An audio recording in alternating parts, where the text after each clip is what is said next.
Bismillahirrahmanirrahim.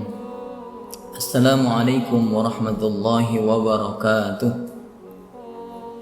Innal hamdalillah nahmaduhu wa nasta'inuhu wa nastaghfiruh wa na'udzu billahi min shururi anfusina wa min sayyiati a'malina.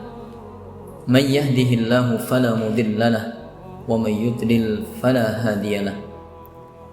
Asyhadu an la ilaha illallah wa asyhadu anna Muhammadan abduhu wa rasuluh sallallahu alaihi wasallam wa ala alihi wa ashabihi, amma ba'd. Bapak Ibu, saudara-saudari jamaah yang kami banggakan, pertama kali kami haturkan syukur alhamdulillahirabbil alamin atas nikmat dari Allah, terutama nikmat hidayah, bisa menetapi agama Islam yang berdasarkan Al-Quran, Kitabillah, Al-Hadis, Sunnatu Rasulullah sallallahu alaihi wasallam. Kedua kalinya kami haturkan syukur kepada para perantara hidayah dengan ucapan syukur alhamdulillah jazahumullahu khairan. Alhamdulillah jazakumullahu khairan. Semoga Allah memberikan manfaat dan barokah. Bapak Ibu, saudara-saudari jamaah yang kami banggakan, pada kesempatan kali ini saya akan menyampaikan sebuah nasihat dengan judul Zuhud di dalam kehidupan. Yang pertama, zuhud ini kalau kita artikan secara harfiah, artinya menghindari atau menjauhi atau meninggalkan. Kalau diartikan secara istilah, artinya adalah pola hidup yang sederhana, tidak berfoya-foya. Dalam istilah orang Jawa, gemi setiti, hati-hati, bisa mengukur antara kemauan dengan kemampuan. Zuhud ini bukan berarti hidup harus penuh dengan kekurangan, enggak. Tetapi zuhud ini adalah pola hidup yang tidak berfoya-foya. Sekalipun dia adalah orang yang berada, sekalipun dia adalah orang yang berkecukupan. Kemudian yang kedua, zuhud ini adalah salah satu ciri dari orang yang faqih, orang yang faham di dalam agama. Sebagaimana ucapan Hasan al-Basri dalam riwayat Ad-Darimi, innamal faqihu az-zahidu fid dunya ar-rahibu fil akhirah al-basiru bi amri dinihi al-mudminu bi ibadati rabbih. Cirinya orang yang faham, cirinya orang yang faqih itu ada 4. Yang pertama adalah zuhud di dalam urusan dunia, sebagaimana tema yang sedang kita bahas pada kali ini. Zuhud di dalam urusan dunia, bisa sederhana dalam kehidupan dunia. Kemudian yang kedua adalah ar-rahibu fil akhirah. Orang yang faham itu dia bisa senang di dalam urusan akhirat, bisa senang di dalam urusan agama, di dalam kegiatan-kegiatan yang mendatangkan pahala, mendatangkan amal jariyah, sekalipun orang itu sudah meninggal dunia. Ini. Kemudian yang ketiga adalah al-basiru bi amri dini. Orang yang faham itu orang yang melihat, artinya orang yang cermat, orang yang teliti di dalam perkara agamanya. Dia bisa mengetahui mana yang halal, mana yang haram. Dia bisa faham mana itu suci, mana itu najis. Dia bisa mengerti, bisa memahami dan mempraktekkan mana itu mahram dan bukan mahram, dan beberapa hukum syariat di dalam agama Islam. Yang keempat adalah al-mudminu bi ibadati rabbih.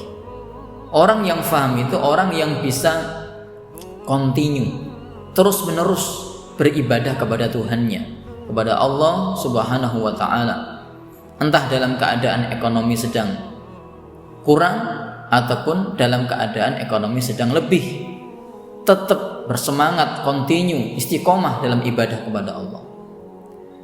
Kembali pada nomor 1, az-zahidu fid dunya. Orang yang faham itu salah satu cirinya orang yang bisa sederhana di dalam urusan dunia. Kemudian yang berikutnya, zuhud ini salah satu sikap terpuji yang dicontohkan oleh Rasulullah Sallallahu Alaihi Wasallam. Banyak sekali perilaku Rasulullah yang bisa kita jadikan contoh, kita jadikan suri tauladan tentang urusan zuhud. Di antaranya adalah salah satu riwayat dalam hadis Tirmidzi. Rasulullah pernah bersabda, aku pernah ditawari oleh Allah, bagaimana apabila gunung-gunung di sekitar Makkah ini dijadikan emas dan diberikan kepada Rasulullah. Ketika itu Rasulullah mengatakan, ya Allah, aku lebih senang dalam keadaan sehari ini kenyang, hari berikutnya lapar.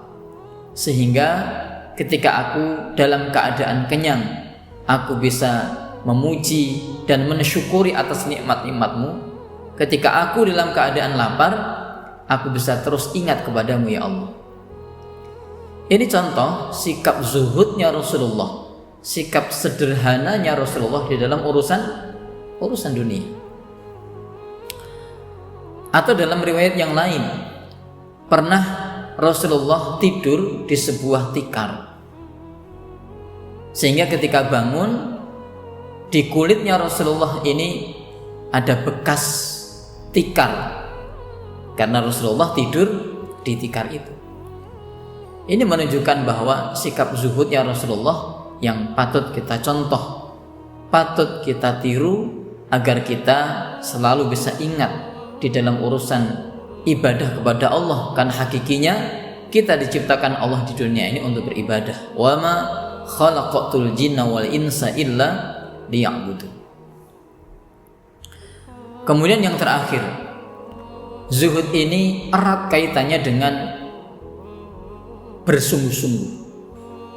Dalam hadis riwayat Ahmad, qad aflahal muzhidul mujhid, sungguh beruntung orang yang bisa zuhud dan bisa bekerja keras. Mujhid, orang yang bekerja keras ini, kalau di dalam istilah orang Jawa ya kerja mempeng, kerjanya bersemangat, bisa sesuai, mendapatkan hasil yang sesuai. Setelah mendapatkan hasil yang sesuai, ya bisa kurup dengan perjuangan yang dilakukan, dia bisa bersikap zuhud, sederhana. Allah berfirman, walladzina jahadu fina lanahdiyannahum subulan.